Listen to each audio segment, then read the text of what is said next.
بسم اللہ الرحمن الرحیم۔ شروع اللہ کے نام سے جو بڑا مہربان نہایت رحم والا ہے۔ ٹیچر مسرور کیف 9ویں حدیث بیان فرما رہی ہیں، ملاحظہ فرمائیے۔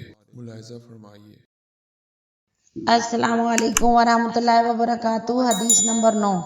اعوذ باللہ من الشیطان الرجیم، بسم اللہ الرحمن الرحیم۔ الاربعون النوویہ۔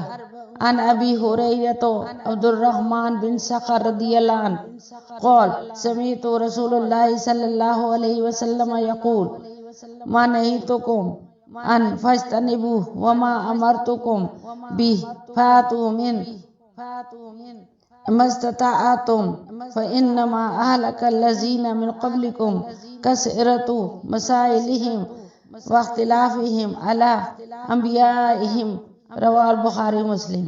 سیدنا ابو ہریرہ عبد الرحمن بن صخر رضی اللہ عنہ سے روایت کرتے ہیں کہ فرمایا، میں نے ہمارے حضور پاک صلی اللہ علیہ وسلم کو فرماتے ہوئے سنا، آپ فرما رہے تھے کہ میں جس کام سے تمہیں منع کروں تم اس کام سے رک جاؤ، اور میں تمہیں جس کام کا حکم دوں تم اپنی طاقت کے مطابق اس کام پر عمل کرو، اس لیے کہ تم سے پہلے جو لوگ تھے کثرت سے سوال کرتے تھے اور انبیاء کے خلاف رہتے تھے، جس کی وجہ سے وہ ہلاک کر دیے گئے، رواه البخاری مسلم۔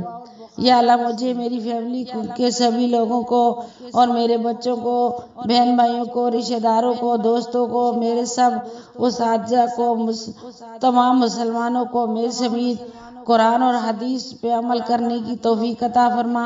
جب ہو میں واپسی لبے لا الہ الا اللہ محمد رسول اللہ۔ سبحان ربک رب العزت عما یصفون وسلام علی المرسلین والحمد للہ رب العالمین۔